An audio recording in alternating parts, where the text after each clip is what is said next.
issues and how we handle different characters and people. And it also goes with people behaviors as well. But most importantly, today we have Chantel, who also work hand in hand with Alfred Tabanyeza from the Health First. Chantel is going to be taking us through the emotional fitness processes in terms of the workshop and training as well. But most importantly, colleagues, I'm looking forward to this session. And also kindly note that we also have this session recorded on YouTube. It will be uploaded and the content will be shared as we continue to share other invitations on a weekly basis. But again, we also have to take into consideration the fact that it's not limited to that, but we can make use of this resource as a referral as well on the social media platform. Chantel, without any waste of time, over to you. Thank you. Thank you so much. And it's lovely to be here on this Friday afternoon. And thank you very much to those of you that have chosen to attend, because, you know, Fridays, they're like the end of the week. And it's like, oh my goodness, am I going to be able to get through this? So I hope to give you and offer you an experience through the course of this, this talk that is actually going to make you feel a whole lot better and enter the weekend feeling significantly different. So my name is Chantel Daughtry, and the mission of my work is to make the world a better place by enabling the how to be less stressed, how to be less anxious, how to sleep better, how to feel more at calm, more at peace, how to accept that I cannot do everything, and how to be okay with looking after me. So I would appreciate it if those of you who come switch off their mics, or we will ask the person that is doing the technical stuff to make sure that everybody's mics are off just for the course of the process, because then the interference is reduced. So I want to tell you a story first of all. I want to tell you what working in the poorest of poor under-resourced school space in South Africa taught us about the situation at hand in the education environment, and led us to developing a process that allows hundreds or even thousands of people to find relief from their difficult feelings, from their difficult emotional states, and in that way start building their emotional fitness. So in 2017, myself and my partner were working in the under-resourced school environment in South Africa with an NPO. And as you know, the space is high in unemployment, poverty, neglect. And although the teachers and principals really do the best they can, the levels of trauma evident in the school space and the educators and in the community make it almost impossible to build sustainable or stickable education on any level. So if you're traumatized, if you're coming to school in a traumatized state, there's no ways that you're going to be able to learn. Now, we looked at this and we just said, you know, something has to be done. Now, understanding that in this country, there are at best 23 psychologists for every 100,000 people. Now, I just want you to have a visual image of what this means. So you all know FNB Stadium, and FNB Stadium can house 94,000 people. Now, in good South African style, we're going to shove a couple more thousand into the stairwell, into the back, and we'll have another 6,000 people. And think about that very, very full stadium, 100,000 people. Outside are 23 psychologists. Now, how long do you think it is going to take for those 23 psychologists to get through that 100,000 population of people who are feeling anxious, stressed, traumatized? How long do you think it would take, even if there was the funding? Now, you know that it would take forever. So you can also imagine that the psychosocial support in schools, bearing in mind we're talking about those 23 psychologists, is at best sporadic. It's grossly underfunded and it's massively overstretched. So I don't know many people in the under-resourced space that had access easily to either psychologists or social workers. Now, our goal was really to do something about that. We just looked at this and said something has to be done. And there were three things we wanted to attend to. had to, whatever we did, had to work with children as well as adults. Now, children process the emotions differently to adults. So whatever it is we had to work with both. Secondly, and most importantly, it had to work in groups. We could not develop another process that could only be used in a one-on-one situation. The scale is too vast, and children at school typically show up in groups called classrooms. And thirdly, we wanted to have something that was like a South African or an African solution to a South African and African problem. So we went off and we did our research, we did our trialing, we did our work, and at the beginning of 2018, we piloted a program and the use of this process, which is a full model of emotional fitness, full model of emotional regulation called Shape of Emotion. We piloted. It was a great success. Everybody says this was amazing. We went back into the school space, but unfortunately, our dreams at that stage, we still are very hopeful, were quashed. Under-resourced school space is under-resourced, and the teachers, although they said this is amazing, this is wonderful, this would be great, we actually have no capacity. We can't do another thing. Schools are typically conservative. They want to make sure that whatever they offer is understood. And so from a more governmental perspective, there was little hope that we would be able to get in that environment as well. So we pivoted and we said, fine, we're going to go and find other people that need what we are offering, because we believe that the requirement for developing emotional fitness, the requirement for us to learn how to manage our emotions, regulate them, was critical in our country. And we went and used, and we taught people, and we engaged in workshops and talks like this with unemployed youth in Kliptown, with the marginalized of the marginalized, people with albinism who came into the workshop with immense bodies of rage and fear at the way that they were handled. We've done this with care workers who typically have to deal with compassion fatigue. And yes, we did some work in the school space as well with learners, as well as with educators, as well as in the workspace too. So COVID came around, that lovely virus, and we had to pivot again. So we've been doing most of this work face to face, and we pivoted and did our work online. And we were exposed to a global network of individuals, and to date, 30,000 people can attest to the work that we have and the effectiveness of the process. But I want to cycle back. I want to cycle right back to today and why we're here today, and this issue called mental health and emotional fitness and emotional wellness. And I want to just look at this word called emotion, emotions. Now, it's a word typically that not many people are very comfortable with. It has stigma, it has taboo, and the question is, do you actually know what emotions are? You know, the word emotion is to set in motion or to move. And actually, that's what our emotions are supposed to do. They're supposed to come and they're supposed to go. But what happens is, specifically with our more difficult emotions, we tend to not know what to do with these feelings, and we hold on to them. Emotions basically happen where the mind and the body meet. So emotions are triggered by a thought, a memory, or an event. Simultaneously, the brain gets involved. So the thought gets triggered. It disseminates chemicals into the system that make us feel something, and then our brain again, our mind, sort of makes meaning from what's going on. So what is this feeling, and what is the meaning that I can make from it? And basically, that's how our emotions are made. You know, they are supposed to flow freely, our emotions. They are supposed to be things. They make us what it is to be human.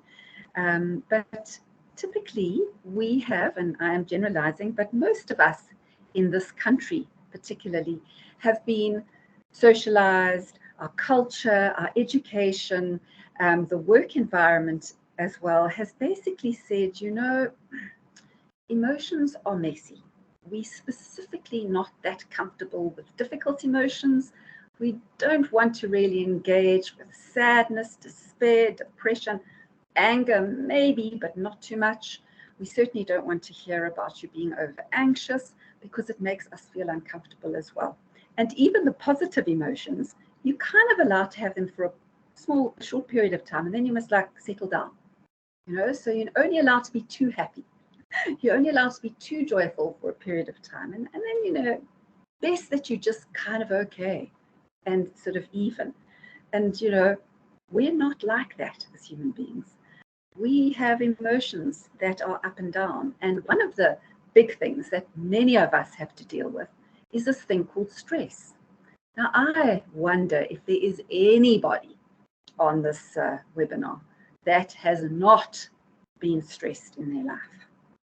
I'm sure there's not one person. And if there is, wow, I honor you. I think that's amazing. But there's stress has two sides, because stress is actually, it's not only bad, but I want to just give you an example of what happens when you get stressed. What happens to your body? So what happens is we start to feel our heart beating fast. We may get breathless, or we may breathe fast. You breathe more intently. The hair, we may get goose pimples, and the hair on our arms and our body starts standing up, and we may feel a bit sweaty, sweaty palms, and we may even feel a bit nauseous. Oh, this may not sound fantastic, but just imagine being an athlete who is about to run a really important race. How about a performer who is about to go on stage, or somebody who is sitting for an exam?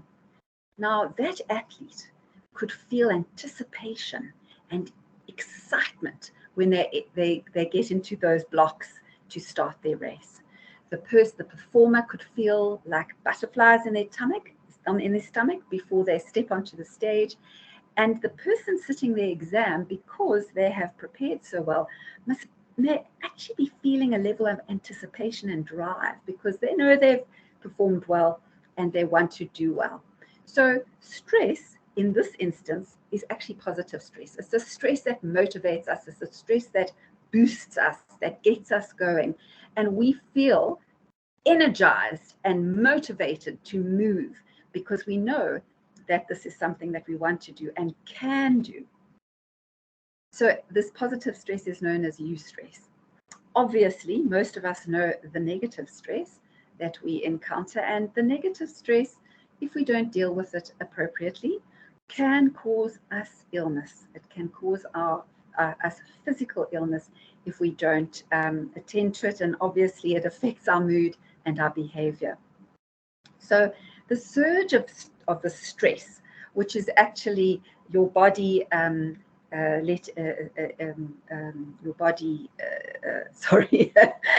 flooding your body, your brain flooding your body with chemicals and hormones, mostly cortisol and adrenaline. It's supposed to flood it, it gets us going, and then we are able to release it. Now, the problem is that it also shuts down certain systems in our body. So it on our reproductive system. Now, if you're doing something for a short period of time, like you are going to perform on stage or you're going to run a race, or you're going to do a particular project overnight or study, it's not for a long period of time. I mean, literally this process should come and go in 3 minutes, this surge. But unfortunately, if we don't find a way to release our stress, then you can see the effect that it will have. It'll have an effect on your digestive system, and I'm sure many of you have felt that. It has an effect on your immune system. So if you're incredibly stressed over a period of time, you will get sick. You will probably find that you get colds more easily. You will catch viruses that are going around far more easily. Some people, get those lovely cold sores on their mouth, all as a result of stress. And then obviously the reproductive, if you are trying to fall pregnant and you are very stressed, it will impact you, and it can be more difficult to fall pregnant. Now, as human beings, we are pretty resourceful when it comes to the way that we feel and trying to negate these difficult feelings. We don't like feeling uncomfortable. We don't like feeling this way. I mean, difficult feelings are just like, no, we don't like that. So we find all kinds of interesting, resourceful, and often very unresourceful ways to deal with our emotions. And we call it banning. So we bury, avoid, and numb. And we do it in very, very interesting ways. Now, obviously, things like drinking too much or going to drugs, whether it's pharmaceutical or illegal. We use drugs because we want to feel better. We want to not feel this particular way. We want to get away from it. So we do that.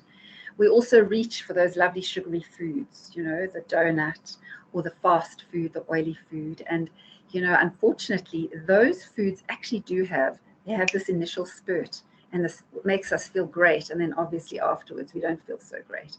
And of course, we also put on weight, which is, you know, fantastic not. So sugary foods, oily foods, sugary drinks. Also, we'll just go and overeat and over consume those sort of things. You know, you may do something as well like binge watch TV. We've, you know, all heard about us. Just, I felt so awful. I just sat in front of the TV and just like watched whatever there was. I just binge watched, you know, something. Maybe didn't even take much notice what I was watching, but it made me not have to worry about what was worrying me. So that's social media, you know, diving into your social media, distracting yourself by paging and scrolling through the Facebooks and the Instagrams and the WhatsApps and, you know, all of that kind of stuff, and losing yourself in the screen. And obviously, initially, it takes your mind away what you're worried about, but boy, oh boy, it can actually make you feel worse because, oh my goodness, everybody else seems to be having such an amazing time, and I'm not. I'm actually feeling horrible.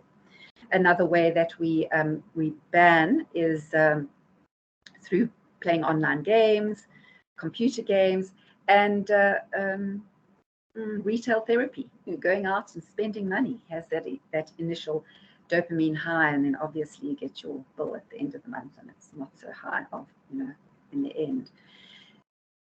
Obviously, there are also some positive ways that we can engage. So those are the negative, and I just invite you to consider some of what you may indulge in, and recognize that maybe it's not because, you know, you just like sugary foods. It may be because you are emotional eating, you know, and so it is a thing. So there are obviously some resourceful things that we can do as well. And one of those, in fact, there are three things. If you want to feel better, if you want to actually sort of immediately start feeling more emotionally and mentally well, there are three things that you can do. And you're just going to roll your eyes. But honestly, these are researched, scientific things that you can do. And here I go.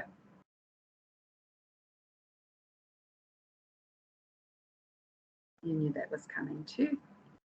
And get more sleep and better sleep. And in fact, if there's one thing that you can really do to make yourself better on all levels is get more sleep.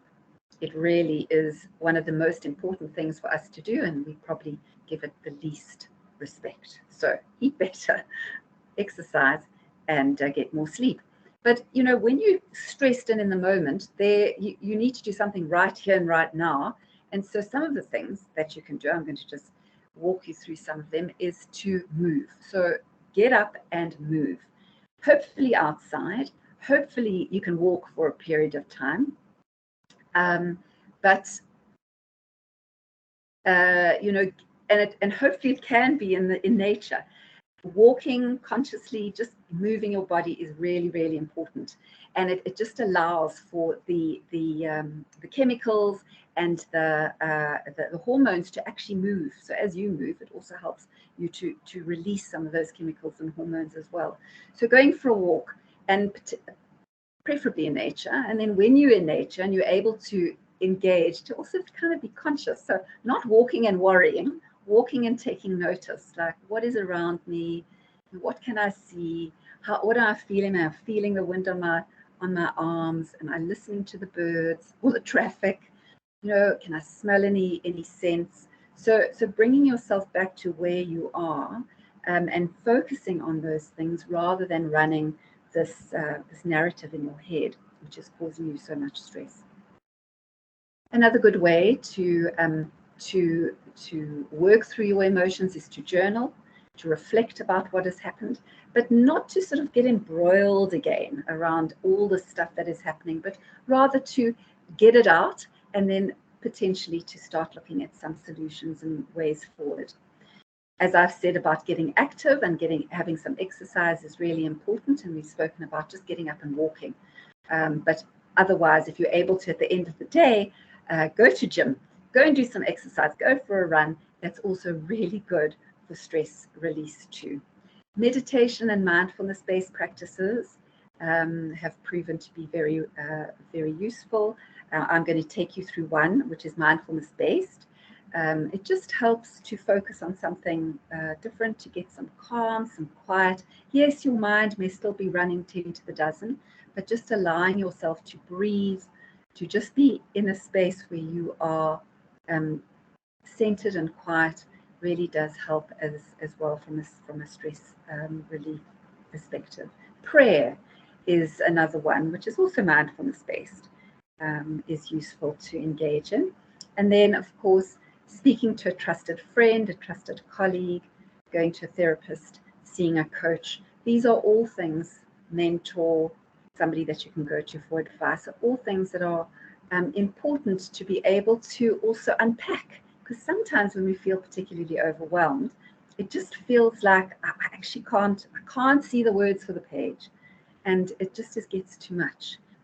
When we actually talk through what it is that we are worried about, and somebody's able to reflect back what they've heard, then sometimes it's like, okay, it's maybe not quite as bad as I thought, or maybe there are things that I can do to attend to it. So very important to have somebody that you can turn to, somebody that you can trust, or if you're able to go to a therapist or to a coach.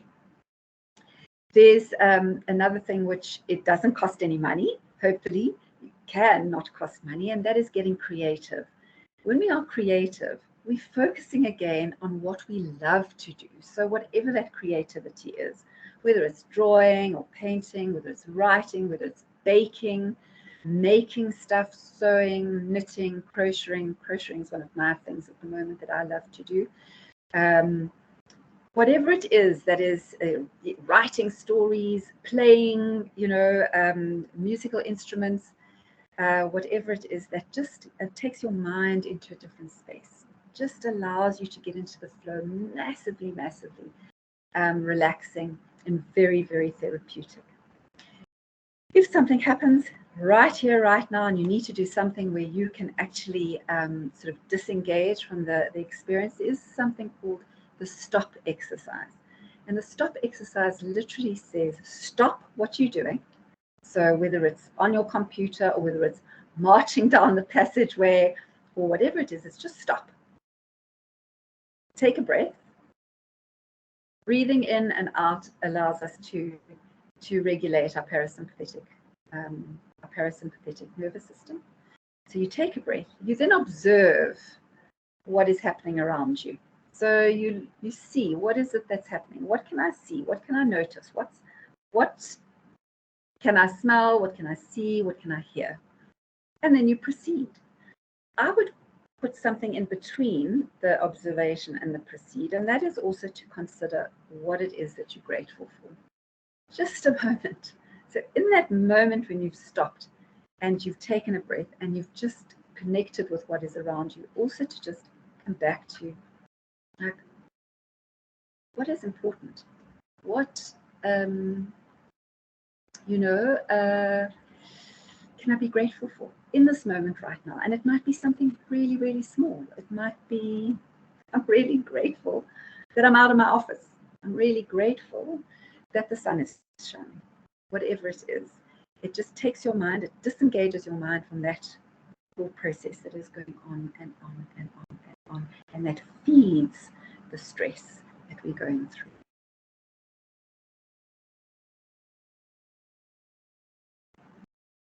looking after ourselves and attending to our emotional state is important. Being able to regulate our emotions is important. And so much of what I've told you already, you probably already know. Yeah.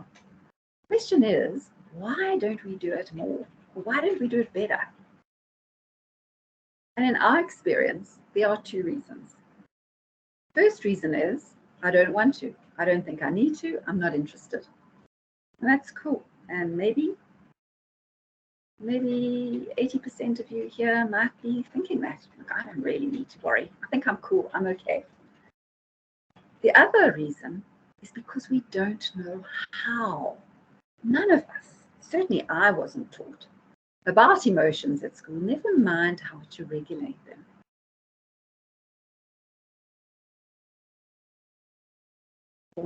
Not to show them, to get over it quickly. So I wasn't given the skills. Now, I'm going to show you a particular skill. I'm going to take you through a process that allows one to release and let go a difficult emotion. Now, this is a taster, so it's an example. It is experiential and it is a taster, so it's not the full process. But I encourage you to take part if you can. Now, I don't know where you are. I don't know if you've got a bunch of people around you and, I don't know that I can do this. I have no idea. Yes, you can observe, absolutely. But there's nothing like actually experiencing it. It's a little bit like not knowing what coffee tastes like and thinking that someone can describe it to you and you'll know what it's about. The only way that you're really going to know how coffee tastes is if you take that sip. And so I really encourage you to take a sip of this particular experience today. It is a taste, as I said, so it's not the full process. So we're going to do something called 2 wings. Now, typically in an emotional fitness class, which is a little bit like yoga for your emotions, we do 3 wings for the dial down. We do 2 wings for a dial up. Those are all technical terms that you don't know what I'm talking about, but we'll be doing 2 wings. So it's not the full process. It's just to give you an idea of what the process is like. And then again, like anything, if you choose to start yoga, never done yoga before, you go to the yoga class, the yoga teacher is able to guide you through the process, but you might feel a little bit clumsy. You're like, I'm not quite sure. What the hell's a downward dog? Oh, okay. I see what she's doing there. That's fine. She may come and correct me. That's okay too. But you're not that certain. And the same thing can happen in this particular instance. I will be guiding you through the process, but you might feel a little bit clumsy. You might be like, did she say, under the lip? Did she say on the arm? I can't quite remember.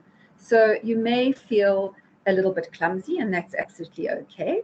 And finally, I'm not here to convince you that this process works. Some people will be like, wow, this is something I'm interested in and maybe could do. Other people are like, no ways, Jose, I'm not going to do that. I'm not interested at all.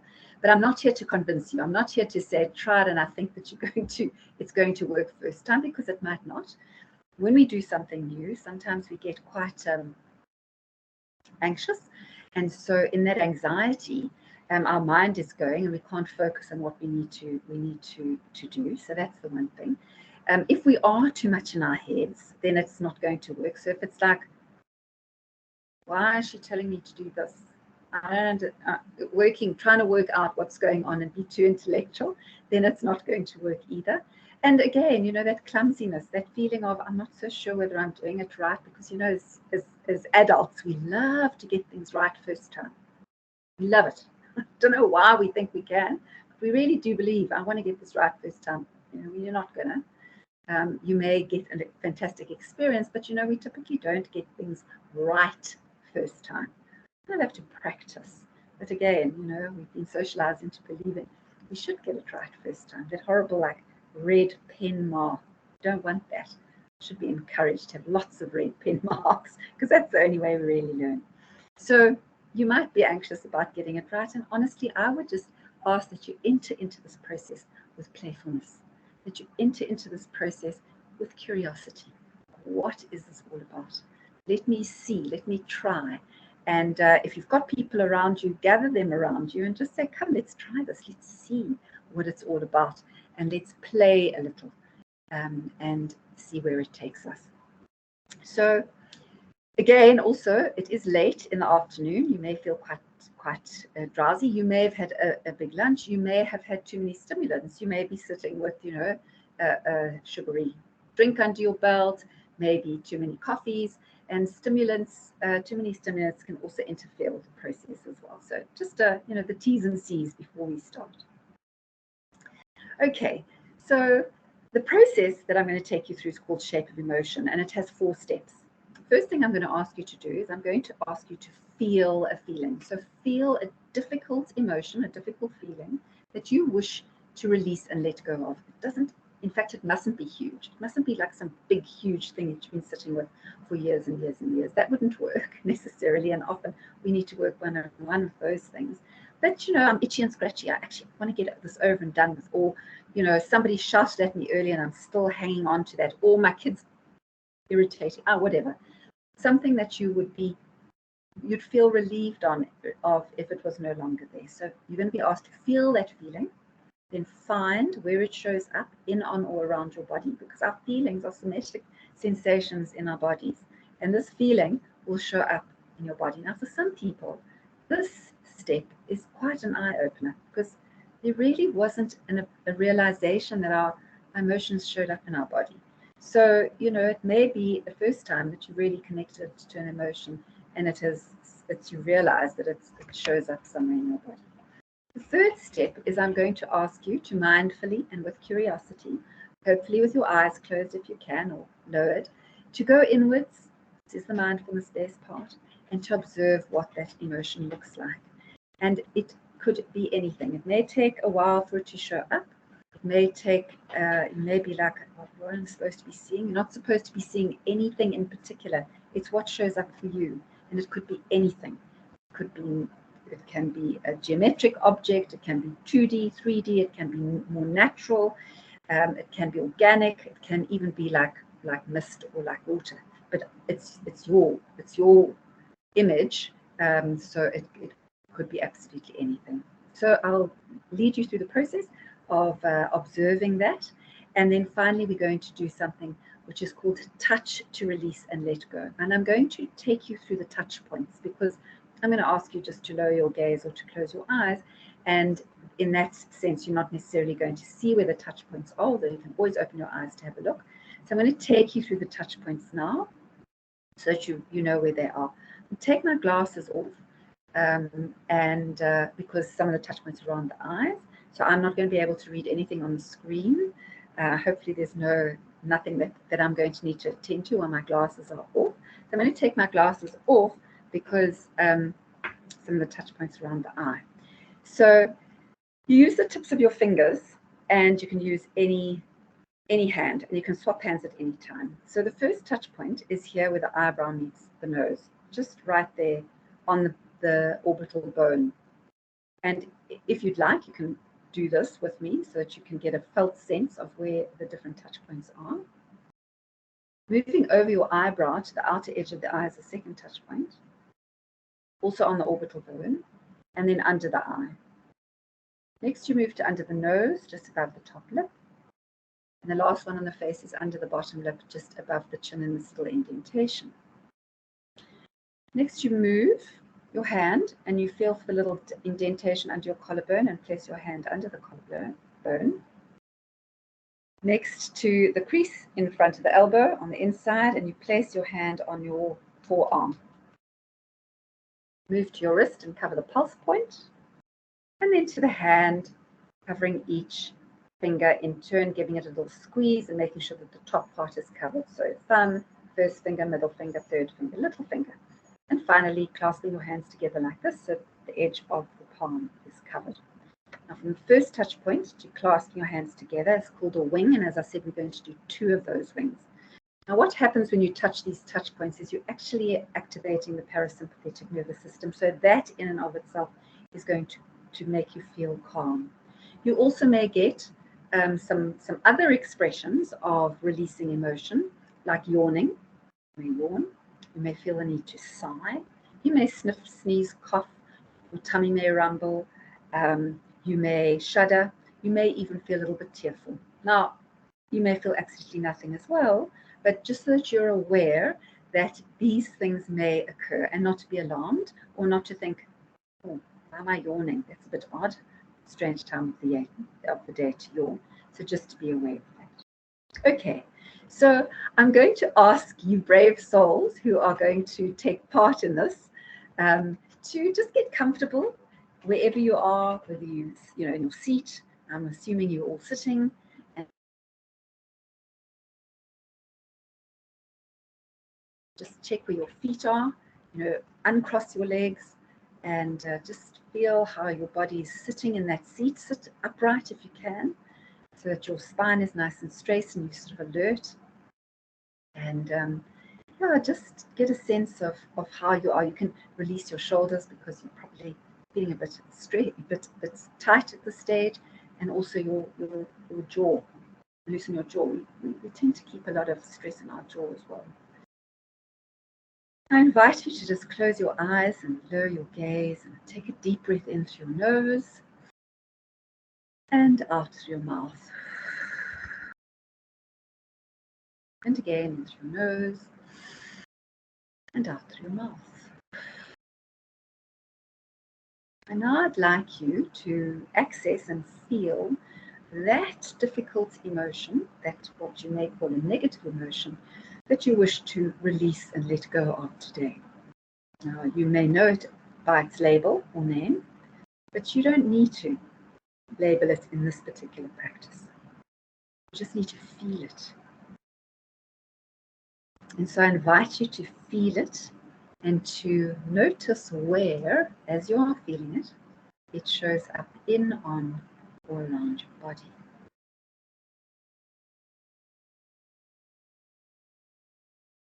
And then with your eyes closed, I want you to go inwards to that place where that feeling has shown up.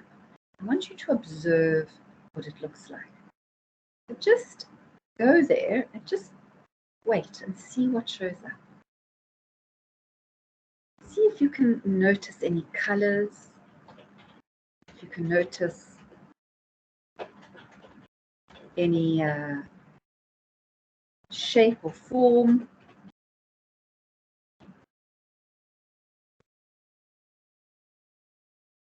If you can notice how big it is, if it has a texture. And it might even have a temperature. It might even have a sense of its smell, or if there's maybe a sound associated with it, or even a taste. And you may not be able to get all of these. That's okay. Just work with what you can see. And as you watch this shape, form, or image take shape, I'd like you just to consider how you would briefly describe this shape or form to yourself as you take your hand to the first touch point where the eyebrow meets the nose. And just touching there, to yourself describe what it is that you see.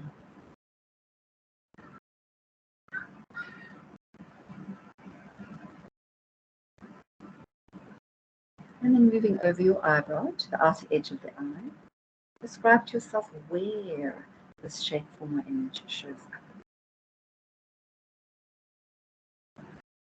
Moving to under the eye, describe what it looks like again.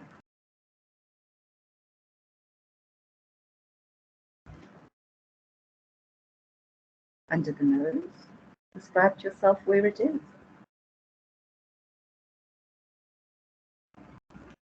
Under the bottom lip, just above the chin, describe to yourself what it looks like and where it is.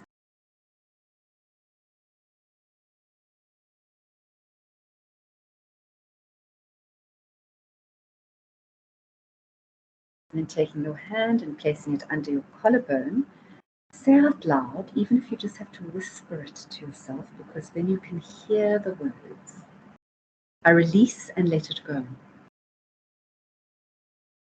Moving to the crease on the inside of the elbow, clasping the forearm, say I release and let it go. Holding your wrist over the pulse point, I release and let it go. Clasping your thumb, describe to yourself what it looks like.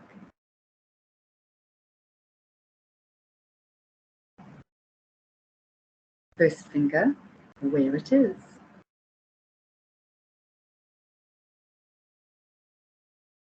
Middle finger, say I release and let it go. Third finger, I release and let it go. Little finger, I release and let it go. Clasping your hands together. Describe what it looks like and where it is. And then say I release and let it go. Taking a deep breath in through your nose, gently out through your mouth. Keeping your eyes closed, notice what has happened to that shape, form, or image and where it is now, in, around, or even out of your body. If your shape has disappeared, just continue with the last wing in continued support of yourself. As you take your hand to the first touch point where the eyebrow meets the nose and describe to yourself what this shape, form, or image looks like now, or just touch.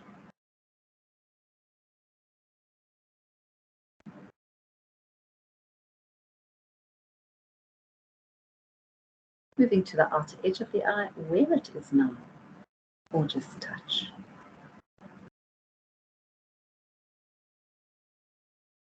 Under your eye, what does it look like?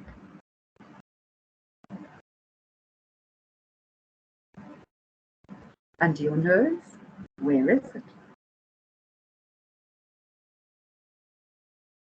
Under your bottom lip, just above your chin, what it looks like and where it is.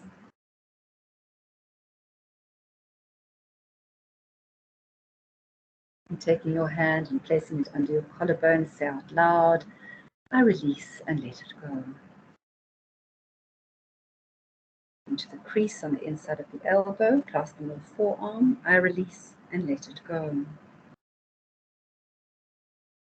Holding your wrist over the pulse point, I release and let it go. Clasping your thumb, what does it look like now? First finger, where is it now? Middle finger, say I release and let it go.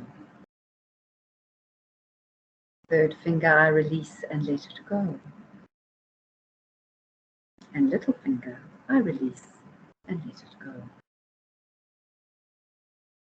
Clasping your hands together, what does it look like? Where is it?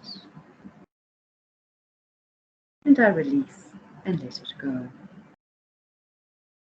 Taking a deep breath in through your nose, gently out through your mouth, keeping your eyes closed. Notice what has happened to that shape form. Maybe it's disappeared, maybe it's changed, transformed, moved out of your body, become more transparent. Whatever has happened to it, check back in on that original feeling. If your shape disappeared, your feeling will be gone. Your shape changed, you will feel some relief. Acknowledge yourself for trying it out. And then very gently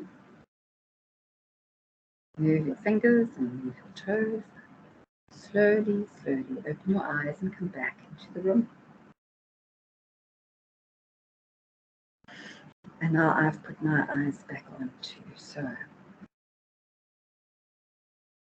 I hope that there were some that chose to try it out. I'd be curious if there were any questions or any feedback around the process from anyone. You can either unmute yourself and speak, or you can type in the chat, should you wish. All right, colleagues, with your raise of hands, you can just provide us with feedback on the session. But it's quite interesting and, insightful as well, Chantel. We are learning a lot. Colleagues, any indication of hand? All right, let me just hand pick. I'll start with Anita, because I can see her name is quite close.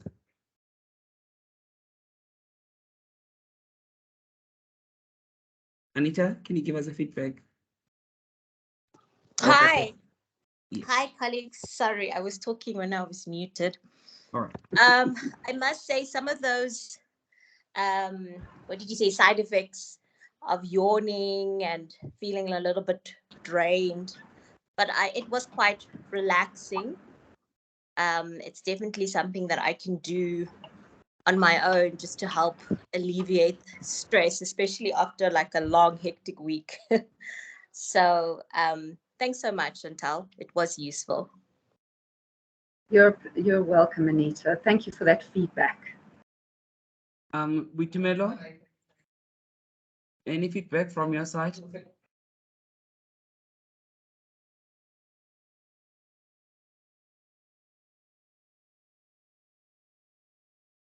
All right, let's move. Chantal. Sure. Excellent. So I wanted to come back to those 100,000 people that were sitting in FNB Stadium. And, you know, they're sitting there. It's this time when we've been so stressed, they're anxious, they're depressed, they're, you know, getting ill, they're maybe grieving, and they're wanting help. Now, all they need is one person that sits in, that can be seen, and you know, they've got those cameras and those big screens, can be seen and be heard, and all 100,000 of those people can get relief in less time than it would take to empty that stadium. So that is the power that a process like this has. So as I said, what I offered you today was a taster of what we call an emotional fitness class. And in fact, we have a promotion, and I'm going to share it in the chat, of an emotional fitness class, a full emotional fitness class that you can take at absolutely no cost. It is recorded, it is in video, and I will just share the link that you will just go to, and you'll be able to go and experience a full emotional fitness class during October, absolutely free, and you can do it as many times as you like as well. So once you have logged on and you've registered, you can take this class as often as you like, because the process is not just about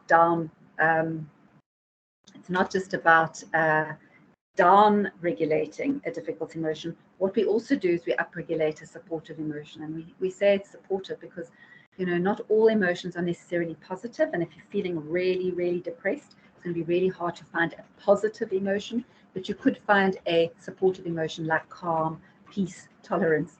You can find that, and you can then upregulate that and actually feel more of it.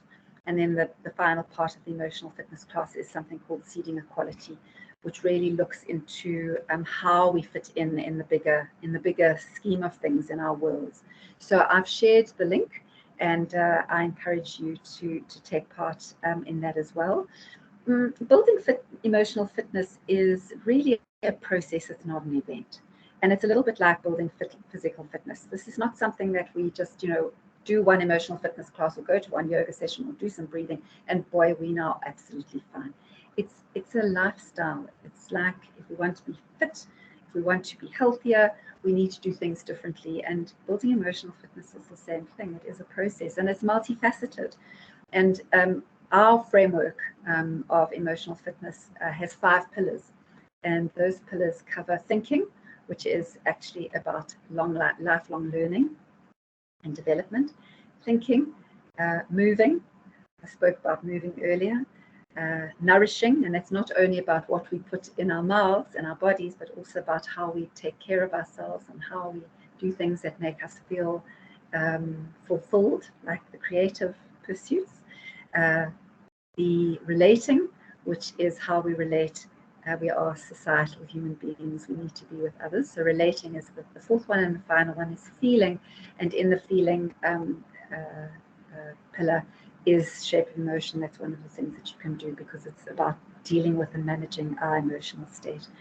But like any change process, building emotional fitness is a change, and it does require some choices. And we have 3 tenets or maxims that we say you really need to consider before you choose to do anything or choose to change specifically in terms of your emotional fitness. And you've got to want to, like anything. If you want to change, you've got to really, really want to, because any change is going to require some determination, it's going to require some discipline, and it's going to require some practice and commitment. So unless you really want to do it, you're going to leave it behind quite soon. So there is a requirement for some level of commitment. And it's not about building an entire huge palace in a day. It's like, do things slowly. Small sustainable steps is really what you need to look out for. And even if it is just getting an extra hour's sleep, it would be one thing that you could do. Your body would be very, very happy about. Secondly, know that it's up to you. You cannot expect anybody else to take responsibility for the changes you want to make in your life. It starts with me, and I'm the one that needs to take responsibility. I can't blame anyone. There might be reasons why you're feeling the way that you do, but the only person that can change that is yourself. So that's the second one. And the third one is to be prepared to come back to your body. It's a very disconnected race. Here's everything's really important here, and the body is here just to carry our heads. It's about coming back to your body. It's reconnecting to this innate intelligence that we have that tells us so much, and being able to reconnect to that as well. So being able to do that. So those are the 3 tenets to consider. But other than that, if there aren't any questions, just, thank you so much for your attendance. Thank you so much for listening. Thank you so much for playing with. And I hope to see some of you taking advantage of the emotional fitness class. All right, thank you so much, Chantel. That was the most insightful session. And for the fact that, our emotional stability and our mental health also, it's quite vital to our day-to-day work as well, because like I indicated in my opening that, we deal with different people and different characters and different environments and dynamics. So our emotional stability and, our mental health is quite important. Having said that, colleagues, if there are no questions or inputs, I'm going to close down the session. But firstly, before I close down the session, let me extend my gratitude to you, Chantel, and Alfred from Health First, for considering to avail yourself to give us this information on emotional fitness. We really appreciate that, and also to appreciate colleagues for availing yourself on this happy Friday. I guess in government, it's a happy Friday for them. So yes, enjoy your weekend and all the best. This material will be available on the YouTube channel. And yes, thank you so much. Bye. Bye, everyone. Bye-bye.